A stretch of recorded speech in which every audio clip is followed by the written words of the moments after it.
इस कार्यक्रम के पुण्यार्चक हैं श्रीमती मीना, श्री राजेंद्र सावलकर परिवार, पुत्र चिरंजीवी श्रेयांश राजेंद्र सावलकर, निवासी अमरावती महाराष्ट्र, पुत्री श्रीमती मयूरी, श्री क्षितिज विटालकर, निवासी जर्मनी।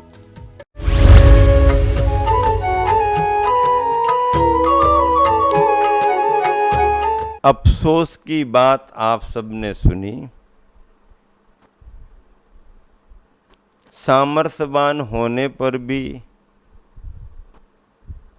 वैभव की संपन्नता होने पर भी कृपणता, कंजूसी न देने का भाव अफसोस का विषय है।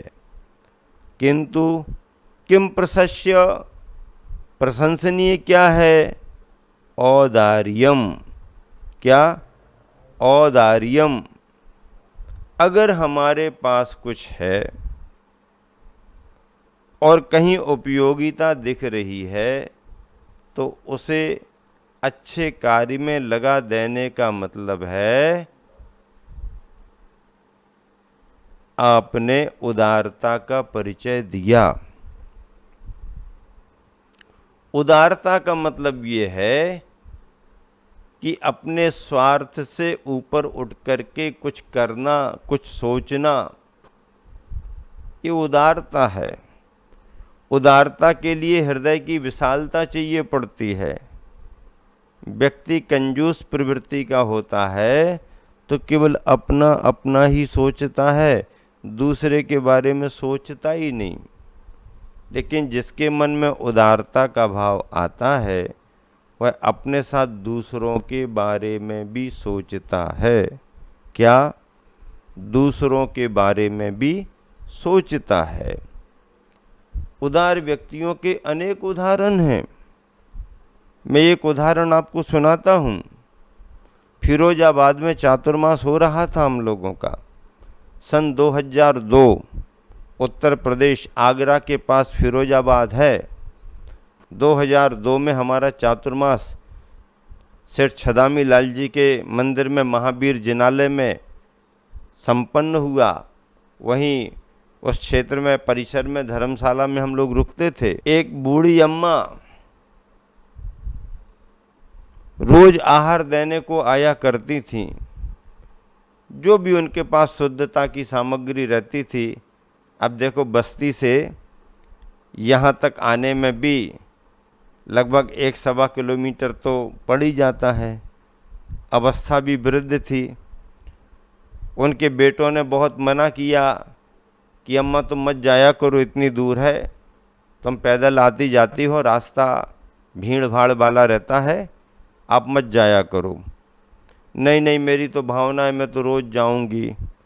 तो उन्होंने क्या किया, वो रोज़ पैसे दे देते थे कि जाओ बाहर से रिक्शे में बैठ कर के चली जाना और वहाँ पर कपड़े बदल करके 16 में आहार दे देना।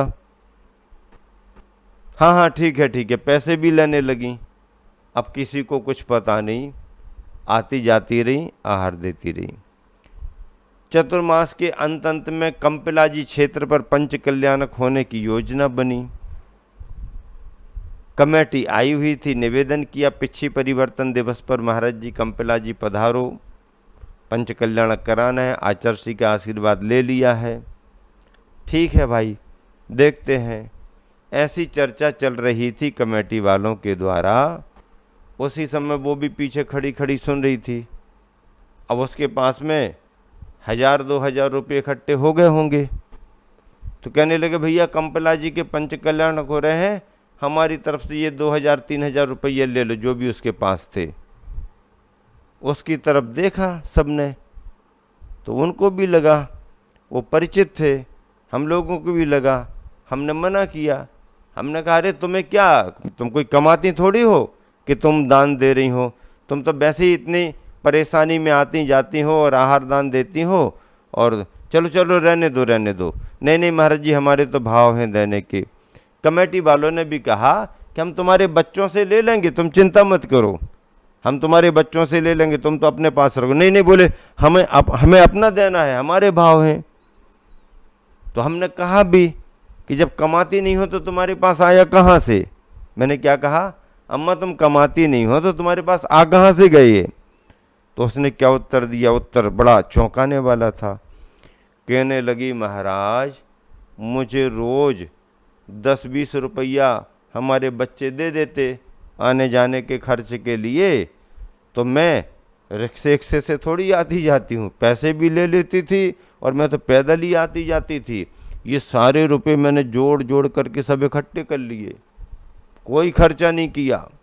हाँ, और मैं तो बिल्कुल आराम से आती, आराम से जाती। मैंने पैसा इकट्ठा कर लिया, मैं तो पंच कल्याणक में दान में दूंगी। सुन करके हम लोगों को बड़ा आश्चर्य हुआ, कमेटी वाले भी आश्चर्यचकित हो गए। मैंने कहा, देखो ऐसी भावनाओं से दिया गया दान सच्चा दान माना जाता है, और ऐसे ही दान में अतिशय घटित होते हैं। अरे वो चाहती तो साड़ी खरीद लेती, चाहती तो और दूसरा सामान खरीद लेती, चाहती तो खा पी लेती, लेकिन ना उसने खाया, ना उसने कपड़े खरीदे, ना दूसरे खर्चों में गई, ना गाड़ी वाहन में बैठी, और मेहनत कर कर के आती जाती रही, लेकिन मिले हुए पैसे इकट्ठे करते करते और भाव हो रहा, क्षेत्र का पंच कल्याणक है, मुझे दान देना है। क्या बात है! अरे लाखों रुपयों के सामने उसके 1000-2000 रुपया भी बड़े महत्वपूर्ण हैं।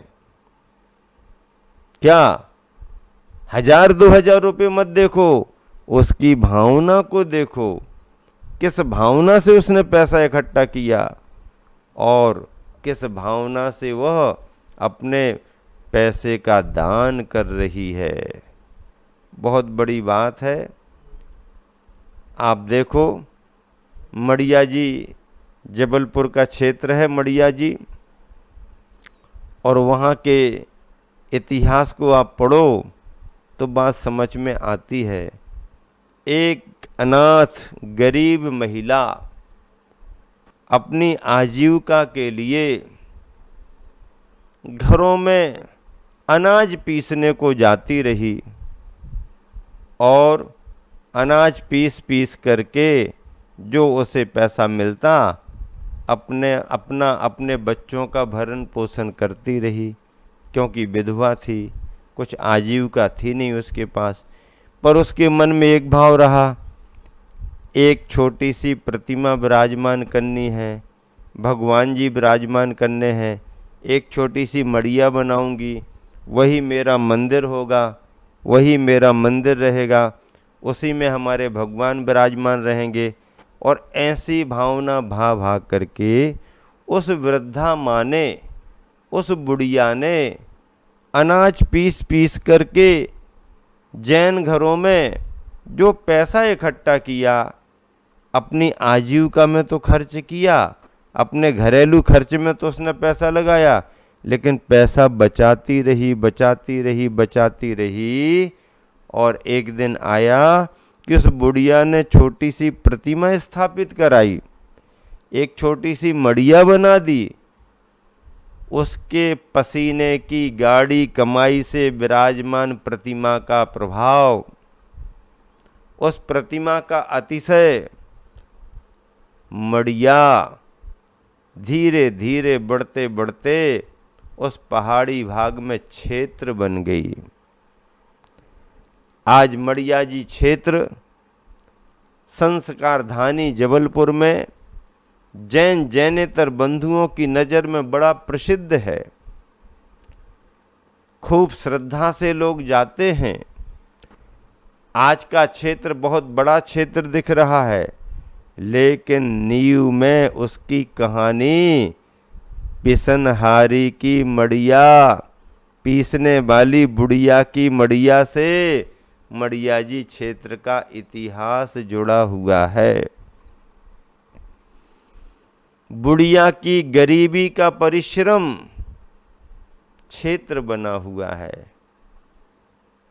और रानी दुर्गावती का महल, वैभवशाली महल, धीरे धीरे धीरे धीरे खंडहर में बदल गया। रानी दुर्गावती का मदन महल, वैभव का मदन महल खंडहर में बदल गया और बुढ़िया की मड़िया क्षेत्र बन गई। दान के भाव तो देखो, मेहनत की कमाई तो देखो। अरे जहां जहां भी मेहनत की कमाई लगती है वहां वहां अतिशय और चमत्कार प्रकट होते हैं। बड़ा उद्योगपति करोड़ों का दान भी कर दे तो उसमें वो स्वाद नहीं आता है। एक साधारण सा आदमी, सुबह शाम कमाने वाला आदमी, अपने शरीर का पसीना बहाने वाला आदमी, मेहनत मजूरी करके पैसा इकट्ठे करने वाला आदमी अगर 100-200 रुपये भी लगाता है तो उसके दान की प्रशंसा की जाती है, उसके दान का सम्मान किया जाता है, उस व्यक्ति का बहुमान किया जाता है। सवाल राशि का नहीं है कि किसने कितनी दी है, सवाल ये है कि किसने किस परिस्थिति में दान दिया है, किस परिस्थिति में दान दिया है। इसका बड़ा महत्व है और जैन दर्शन तो ऐसे महत्व को बहुत अच्छे से समझता है। इस श्लोक में क्या कहा जा रहा है कि अफसोस की बात क्या है, सामर्थ्यवान होने पर भी देने का भाव नहीं होना अफसोस है। और प्रशंसनीय क्या है, अगर हमारी सामर्थ्य है तो अच्छे कार्यों में अपने द्रव्य को लगा देना प्रशंसनीय माना गया है। प्रशस्यम किम औदार्यम, अपने मन की उदारता, कृपणता नहीं, उदारता, मन की उदारता, भावों से दिया जाने वाला दान प्रशंसनीय माना जाता है।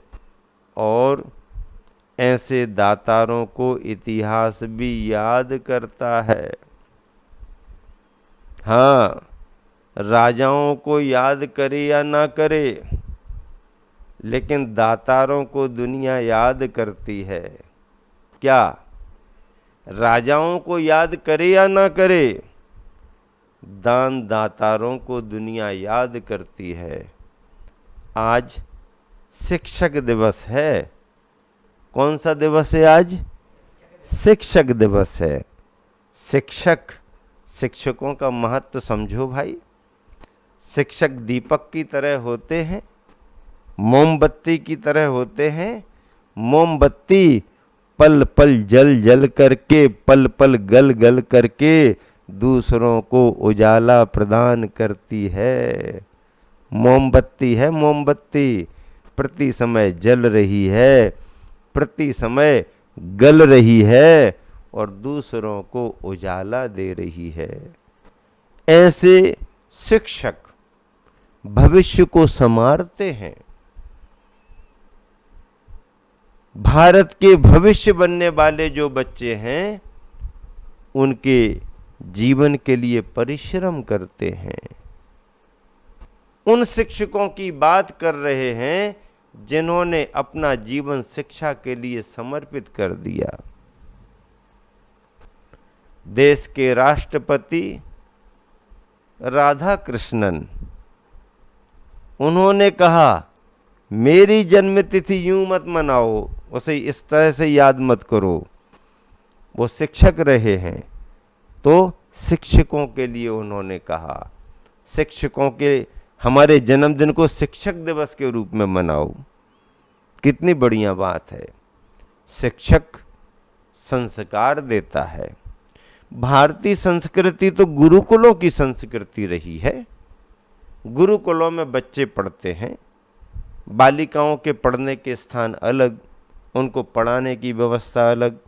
बालकों के पढ़ने के स्थान अलग, उनको पढ़ाने की व्यवस्था अलग। ये तो पुराने गुरुकुलों की बात है, जब गुरुकुलों की पद्धति से शिक्षण दिया जाता था।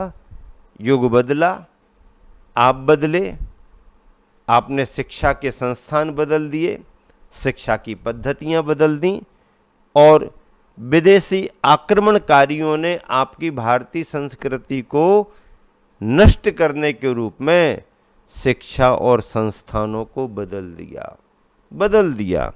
परिणाम क्या निकला? आप आधुनिकता में ढल गए। परिणाम क्या निकला? आप गुलाम बन गए, भाषा के गुलाम बन गए, कल्चर के गुलाम बन गए और आपने अपनी मूल संस्कृति को छोड़ दिया। लेकिन इस गुलाम भारत में भी जागरूक देशवासी आए, उन्होंने देशवासियों को जगाया, नेतृत्व किया और जगाते जगाते पूरा देश जाग गया। पूरा देश जाग गया। आज हमारे गुरुवर चलते फिरते गुरुकुल को लेकर के चल रहे हैं। वो जहां रहते हैं विद्यालय का रूप हो जाता है। शिष्य शिष्याओं को उन्होंने शिक्षा के क्षेत्र में आगे बढ़ाया, साधना के क्षेत्र में आगे बढ़ाया। गुरुवर ने साहित्य लिखा, उस पर अनुसंधान हो रहे हैं, पीएचडियां हो रही हैं। हमारे गुरुवर ने गुरुकुल पद्धति के शिक्षण पर जोर दिया और आज भी हमारे गुरुवर सभी से कहते हैं कि अपने देश की भाषा में पढ़ो, अपनी राष्ट्रभाषा में पढ़ो। भारत की भाषा, संपूर्ण भारत की भाषा एक हिंदी तो होनी ही चाहिए, प्रादेशिक भाषाएं सब अपनी अपनी रखो। जिस प्रदेश में जो भाषाएं चलती हैं चलने दो, लेकिन अंग्रेजी अंग्रेजी अंग्रेजी अंग्रेजी इसके पीछे मत पड़ो। भाषा कोई भी सुनो, कोई भी समझो, किसी को भी स्वीकार करो, लेकिन अपनी मातृभाषा का गौरव कम मत करो। इसीलिए अपनी भारतीय भाषा को सम्मान देते हुए भारतीय भाषा में शिक्षण पद्धति को आगे बढ़ाना चाहिए। आवश्यकता के अनुसार दूसरी भाषाओं का भी उपयोग करो। अंग्रेजी का कोई विरोध नहीं है, लेकिन अंग्रेजी करते करते आप अपनी संतानों को अंग्रेज मत बनाओ, उनको भारतीय बने रहने दो। इतनी सावधानी रखो तो भैया बड़े बड़े देश के सेनानी, देश के भक्त, राष्ट्रभक्त आए और उन्होंने देश को आज़ाद कराया। शिक्षक बहुत बड़ी जवाबदारी का काम है और ऐसे शिक्षकों के द्वारा बच्चों के लिए प्रारंभिक जो अध्ययन कराया जाता है उसमें परिपक्व होते हैं। प्राइमरी के शिक्षकों की बड़ी जवाबदारी रहती है, क्योंकि मासूम माटी रहती है, उसके लिए किस तरीके से ढालना, किस तरीके से आगे बढ़ाना, और ऐसे शिक्षकों को आज याद किया गया है। हम तो कहते हैं शिक्षकों से भी और बड़ी भूमिका और ऊंची भूमिका भारतीय संस्कृति में गुरुओं की है। शिक्षक तो फिर भी पेशेवर हो सकता है, शिक्षक तो फिर भी प्रोफेशनल हो सकता है, लेकिन गुरु जो होते हैं वह गुरु धर्म के स्वरूप को समझ करके अपने देश को, अपने देशवासियों को भारतीय संस्कृति से जोड़ने में निरंतर काम करते रहते हैं।